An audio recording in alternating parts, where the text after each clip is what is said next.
Hello, this is Microphone Media. Please like, subscribe, and share. Thank you. سلام تعنا هبلي دحان دويلكم دحان عاديركم ملا علم زلكم سمعتنا سلام ناخذكم يخون ازي مايكروفون ميديا حدش صوركم كعمان قاعد احنا مساخم لنا كل شيء عمل مستي نايز بيت سفنا اكل كوين كنت تصلوا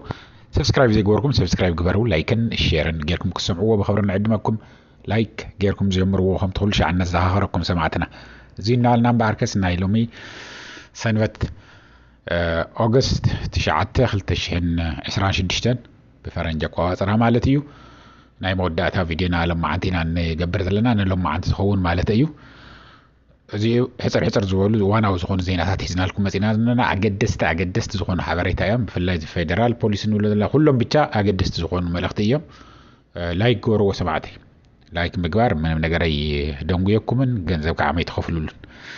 እዚ እናልና ናፍቱ ዝሒዝናልኩም መፂና ዘለና ፌደራል ፖሊስ ኣብ ትግራይ ንብለለና ብጣዕሚ ዘሰንብድ ነገር እዩ ናይ ፌደራል ፖሊስ ኣብ ትግራይ ሰሚዕናዮ ዘለና ንሱ ናባኻትኩም ክነብል ኢና ባንክታት ኣብ ኣምሓራ ናብ ዓፋርን ዝተኣዘዞ ኣሎ ካብ ዓብዪ ኣሕመድ ዝተለኣኸ መልእኽቲ ኣሎ ያው ዓብዪ ኣሕመድ ኩሉ ነገር ዝገብሮ ዓብዪ ኣሕመድ እዩ ኣዘዞ ኣብ ኢትዮጵያ ሓንቲ ነገር ትስራሕ እንዳር ኮይና ዓብዪ ኣሕመድ ዘይኣዘዛ ምንም ነገር ትግበር ነገር የለን ከም ዓብዪ ኣሕመድ ሙሉ ኢትዮጵያ ዝግበር ከተማታተን ዓበይቲ ዝበሃላ እንታይ ቀረያ ከንቲባ ኮይኑ ዝሰርሕ ዘሎ እንታይ ክግበር ከም ዘለዎ በድሬዳዋ እንታይ ክግበር ከም ዘለዎ በአዲስ አበባ እንታይ ክግበር ከም ዘለዎ ባህር ዳር ዝኹለይ ኢዱና እተወ ዝፍትፍት ሰብ እዩ ስለዚ ኩሉ ነገር ዝገብሮ ዓብዪ ኣሕመድን ብትሕቲኡ ዘለውን እዩ ብልፅግና ዝበሃል ፓርቲ የለን ብልፅግና ዓብዪ ኣሕመድ እዩ ፓርቲ ባዕሉ እዩ ባዕሉ መከላከያ ኣዛዚ እዩ ባዕሉ ናይ ፌደራል ፖሊስ ኣዛዚ እዩ ኩሉ ነገር ዝገብሮ ዓብዪ ኣሕመድ እዩ كلهم تنكراخور كابني كيتاچو ردا جميركا ناتو تلااختي يوم نما غرينا نقول تايله اذا ما غرنت بال نوسيم حرو امباسادر سيوم مسفن كتاب ما غري هايله اميت انه ثلاثه سمون من ነገር تتزاربني سلام يبلني انت عاد توس بقى انت رأي ينبر كل ነገር كنزاربو خعام حد ነገር كنمخرون تغناس كل مس دكتور خمخرون حركيدو خافت دكتور زبلت انت دكتور حكمنا خام غير خم زكايد يمهر ني انجينير كمو ني ايكونوميست كمو كله ብቻ انا يفلطو ስለዝብል እንታይ ዘማخرو ሲነ እየመጽየና ትግራይ እንትብልተሎ ነው ሲምሐሮ ጅግና አያና ዘላለም ዝመጸለ ትውልድን ሁሉ ግዜና ተዘከሩ ዝነብሩ ጀጋኑ አያታትና ከማአቶም ተዝኾኑ ንጻርቃን ንጌታቸው ክንደይ ዓብይ ዕድል ነይርዎም እዚ ከምዚ ተዋሪድካ خم ጌታቸው ረዳና ተባሃለ መርካቶ መስሓቅ ኮይኖም ዝነው ጃኬት خم ጌታቸው አይነት ክልታ አይነት በخلت ይገጽት ገልቢጥ ካም ተخدኖ በቅድሚት ተخدኖ ጃኬት እንህን እዩና ተባሃለ ይፋልጠሎ ኣብ አዲስ አበባ በዘይራ የለን ጌታቸው መስሓቅ ሰብ ይሆይን ዘሎ ግን هذا نفتنا ሒዝናልኩም መፂና ዘነና ንኺድ ሰማዕተይ ፌደራል ፖሊስ ከም ዝለኩም ዘለና ኣብ ትግራይ ብጣዕሚ ዘሰንብድ ነገር ኢና ሰሚዕና ዘለና ንስኹም ነግረኩም ኢና ክንጥንቀቕ ኣለዎ ንዝምልከቶ ኣካል እውን ክትሕልፉ ኢና እንደል ባዕልትና እውን ደው ኢልና ክንዛረብ ኢና ባንክታት ኣብ ኣምሓራ ዘለዋ ናብ ዓፋር ዘለዋን ከዓ ትእዛዝ ተሓላሊፉ ኣሎ ከም ዝነግረኩም ዘለና ዶክተር ቴድሮስ ኣድሓኖም እውን መልእኽቲ ልዩ ከሎ ሰማዕተይ እዚኦምን ካልኦትን ክነምፀልኩም ኢና ሕፅር ዝበለ ቪድዮ ኢና ሒዝናልኩም መፂና ዘለና ምሳና ፀኒሕኩም ኩሉ ስምዕዎ እናበልኩ ናው ንሕለፍ ሓቢርና ንስማዓዮ ቡቱ ዶክተር ቴድሮስ ኣድሓኖም ክጅምረልኩም ሰማዕተይ ዶክተር ቴድሮስ ኣድሓኖም ተስታውስዎ ዘብ ትግራይ ውግእ እናሃለወ ኩሉ ሸ ሓንቲ ቃል ይዛረብ ነይሩ በርትዑ ጽንዓት ክሓልፍ እዩ ከምኡ ዝመሰሉ ንሄንዶ በእንግሊዝኛ ይጽሕፋ ኮድድ ዝኾነ ግን ብጣዕሚ ዓብይ መልእኽቲ ዘለዎ ንህዝብና ዘበረታትዕ ተስፋ ከይቆርጽ ዝገብር ንህዝብና ዘተሓባብር ቃል ይዛረብ ነይሩ ንማን ምንም እንተይበለ ሱቂሉ በቃ ንትግራይ ኣየኹም ተጋሩ ገለመለ ኣይኮነን ዝብል ሓልፍ እዩ ይብል ሕብረት ይሸንፍ እዩ ይብል ኩሉ ብቻ ከይድኩም ረእይዎ ኣብቲ ቪድዮታት ብጣዕሚ ጽቡቕ ዝኾነ መልእኽቲ ዝሕልፍ ነይሩ ከምኡ ብምግባሩ እውን እና ዓብይ ኣሕመድ ንኻልኣይ ግዜ ኣይምረጽን ኢሎም ማንም ተወዳዳሪ ዘይብሉ ብዘይ ምንም ተወዳዳሪ ንኻልኣይ ዶክተር ቴድሮስ ኣድሓኖምማ ተወዳዲርና ንሕና ከነሸንፍ ንኽእል ኢና ዝብሉ ካልኦት እንተይቀረቡ ኩሎም ቶም ናይ ዓለም ማሕበረሰብ ማለት እዩ ዶክተር ቴድሮስ ኣድሓኖም ንኻልኣይ ግዜ ንሓሙሽተ ዓመት የገልግሉና ኢሎም መሪጾም ወናሃለው ዓብይ ኣሕመድ ግን ዘይገልበጦ እምኒ ዘይሰርሖ ዘይሓተቶ ዘይፈተኖ ነገር የለን ዶክተር ቴድሮስ ኣድሓኖም ምን ኸይምረጽ ወገንተኛ እዩ ወገን ሒዙ ምስ ህዝቡ እዩ ዝንሂዮ ናይ ህወሓት ኣባል እዩ ዘየጥፍእዎ የተዛረብዎ ነገር ኣይነበረን ግን ያው ሓሊፉ ብድሕሪኡ ከዓመ ኣምባሳደር እዩ ዓብይ ብጣዕሚ ዓብይ ቢሮ እዩ ዝመርሕ ዘሎ ናይ ሕቡራት መንግስታት ወርልድ ሄልዝ ኦርጋናይዜሽን ዋና ሓላፊ እዩ ናይ ዓለም ናይ ጥዕና ቢሮ ሓላፊ ስለ ዝኾነ ያው ንኩሉ እዩ ዝምልከቶ ናይ ዓለም ህዝቢ ናይ ዓለም ድሕንነት ናይ ዓለም ጥዕና እዩ ዝከታተሉ እሞ ናይ ትግራይ ብዙሕ ኣይተዛረበን ነይሩ ታውዕል ፕሪቶሪያ ካብ ትፈረም ጀሚራ لما عنتجن ملأخت اللي يخلط ملأخت انت عايز بالزلو أو كله وجه له بيه خوابي وبيه كله بزوح نجار شجري في الترى له مزوح من مزبلات تفتير له بعمه ناي محارة خلل كورتي جالس نيريو نصحاني قتل له مدحيت خلق له قال مليلو لما عنتجن السلام يزواج أمه بسلام تزاتيكم تتفتحوا وصبوا سلام تفتحوا ويلو نخلكم كل لاتي لندم ناي كل لات مرحتي كلكم تعقبكم بس بلسجنا خوينكم تزاتيكم زجبر جبارون بر ناوج مخيادة يواز نصبوا يكون نزبل ناي عبي ملختي أهلي فلو دكتور تيدروس الحنم سمعتي بتعم عاريون دوم زجرمكم تاي كم مخانة فلتن لما عنت النار هو نيرس عدمي عبي يكون دكتور تيدروس الحنم تسرحوا جد بتعم سترسفول زغونا صراحة خم مخانو مخنياتهم من نايت عنا علم ما راح تكون تلها حدش كم كورونا فيروس كيف التر كورونا فيروس بو جزء يتفتير نيرو إن بتاع خندي سعيريو سونتون يا وكاب علمين اللي علي زعرجة مسيلو خوي نتريني لما أنتي سيرش النجور كنير نايت دكتور تدرس الحنم جنا يانا أيها برتع لسان كن هزبخا زخل شع زجور زنبر عينت خجبرين عندلي تتخيلها عم يجد عاولك هذا الربي واللي سمعته عاولك يردوكم ينتهي كم مخانو أفتزل لو بيرو خوينو نشتي قال دحر تزاريبون بزح لوط يزمص نهزبخا سراح تاريخكا صبو جبر مس هزبخا تطوبل يجد عاولك هتزارب يبلكان ابطقا لو حبرات منግስታት كابن أنطونيو غوتيريز جميرو ختقيرهم تخيل تصعنو تفطر تخيل يخامو سرحل إخا أيانا نهزب خاطة طوبلينا نول زين نقولكم باركة نفتح قصة نحلف سمعتين بانكتات كوسدوكم إيه فيدرال بوليس كنقولكم إيه بتاعم زجرم زسدم يجون نايت في بانكتات نايم حارة زلوان أو عفار زلوان بانكتات جنزب كن أرحقوا تفيلنا اللوا هذا النجيتات شورد أنت أيام ميلهم زلنا زلوا تستعوسوا أبولو مساعتوا أبناء إثيوبيا نجد بانك زنفر قرشي كلهم مني توم هذين الدساوة هادي مم كيدم زنو بفلاي مكينا مول يوم كافتو بانك تاتناي إثيوبيا نقد بانك عاوز يوم وسيدهم ناوزي أتو زي بحال ببيليون زقط صار جنزين عنه نقركم زلنا قرشي دوم زين نار أخو نيرا عيرز بدم بزرزي رح نقركم يجن انتهي ناول كنيرا سيتجنز هذه السي أوبريشن تزجبر تستوسو ناي مجمع أوبريشن تزجبر عمنا هو التاريخ نايخصم بانك يوم سيروم آتيم كاو زي نبرة جنز وسيدهم تو بجدال زجمر نهزونكم تزجبر صبوا ينيرنالكو جن بتشاف تدوب ناي عفار مستقراي زواسن كاب أمحارة خللون مستقراي زواسن زورلو بانكتات كرشن ناب مأخل محارة ناب مأخل عفار خوص دعو ترى قرشي نايتيبيا أفتو دوب ناي تقرأي كاب خي تصنح زبل تأزاز تحلالي فلو بانكتات عفار إنما محاران زلوها سلازي خي زرفتو ناي منجستي جنزب خي يوصلوه واحد كي يوصلوه تقرأي يابا ناي كرشغ حسرات سلازلو كي يوصلوه أرحقوه زبلو سيملو زيا ناي نجيتاتشون ناي نسار كان شرحية أمونوني زي بزي منم ترتر ناي بفلاي ناي صاركان شرحيه ناي صاركان ناي سفا برهان شرحيه زيا جيتاچو مو قنتيلو خوينو ويتا خستاين تحاخيو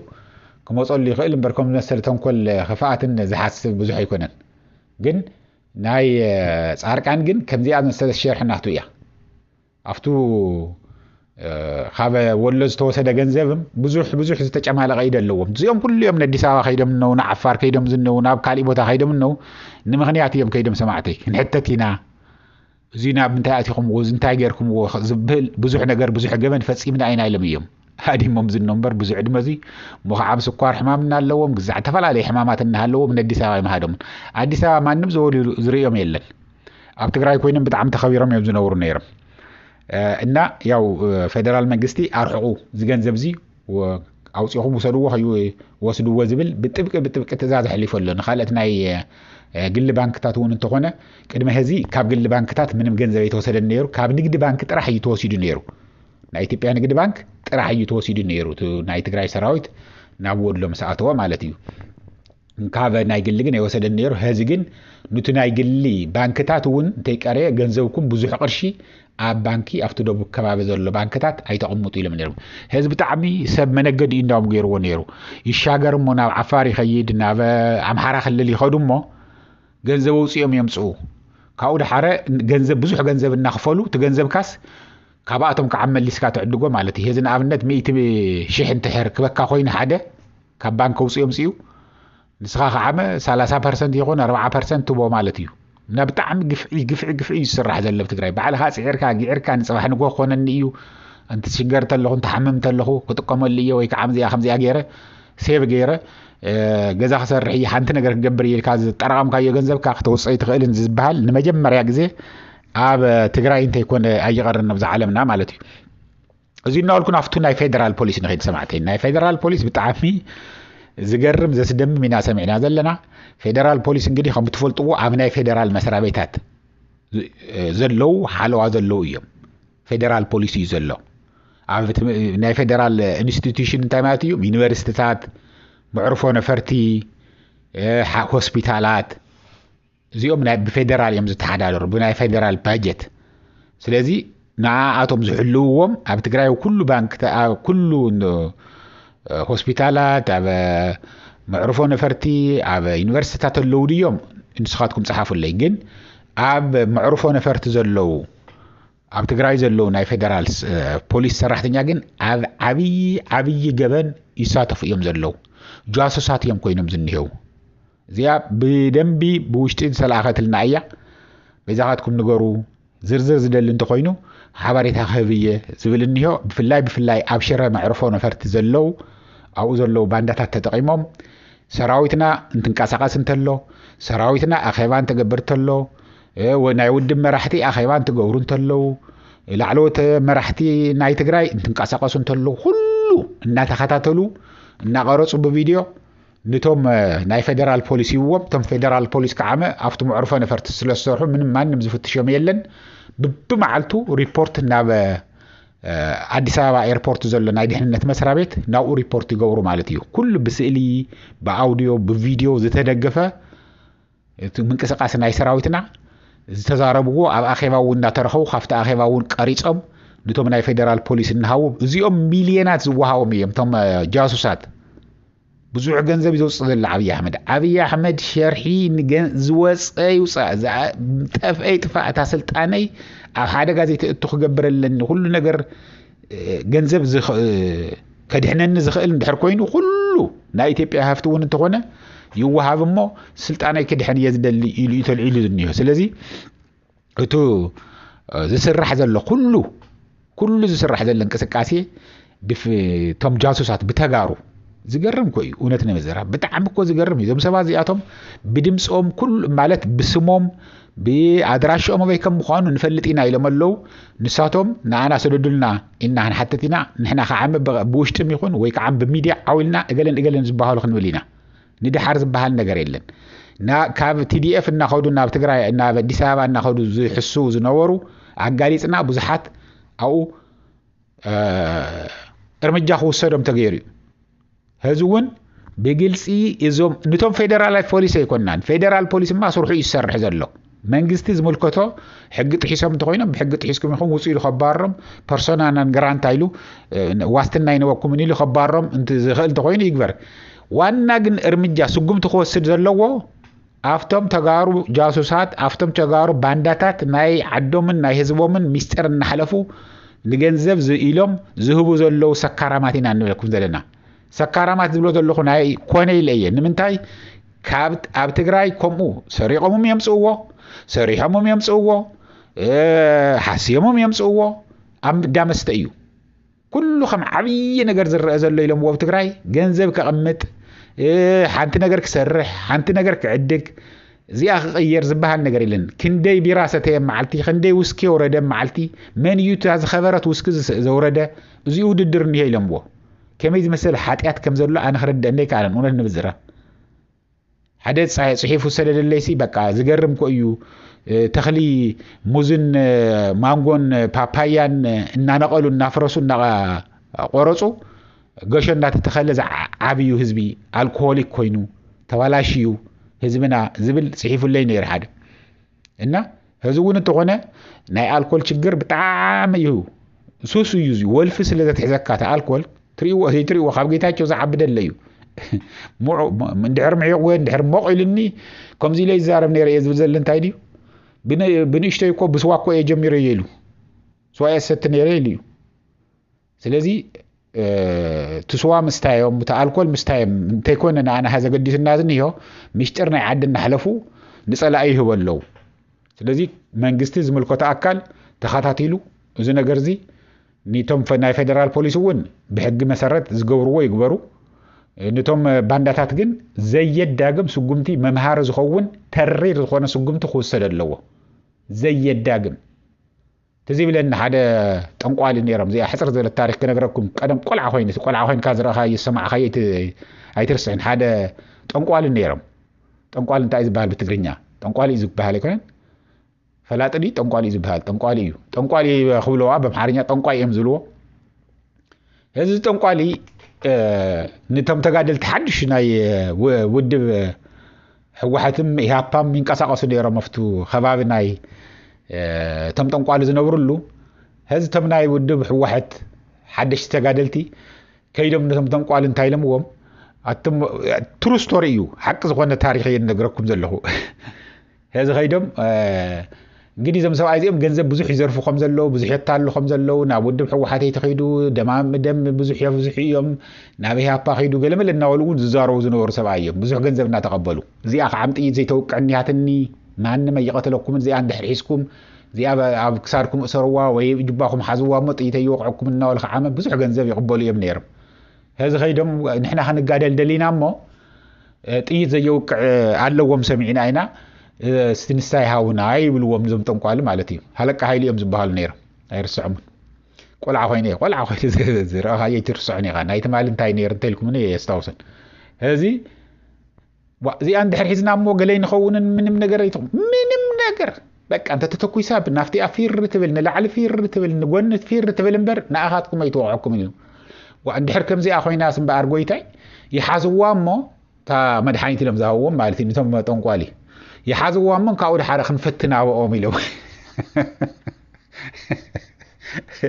وا أباي ما أنا سلس صرحة أباي يسرعن أباي يسرعن بقى كابخاتكم يسرعن بي أباي نعي يكالخل الليل بعلي سلس صرحة يلم ونسخمكم زينا قوركم حزبي كحزب تزرفيكم زلهم حزب زي يخون نجار يخم تمر زلهم يلم وسيدهم وم بدحري أي تملسون تم سبعي توسيدهم أباي كم زعتوا يفلتن إننا كم زي مثلا ما مهار سرح اللوا بدحري تنقوا على زبها القريو ليه زبها القريو شفتها زبها القريو زوجر زنبرة عنا بل زوجر زنبرة قريم وانا يعتمد أبدان نخذ اللقول اللي يلبس قريص مي حد بون قويلان تكبرت له تقعد لاين دحرلي بدحري قول زبها لين ويسؤال كخم جود زنبرة نوص نقرع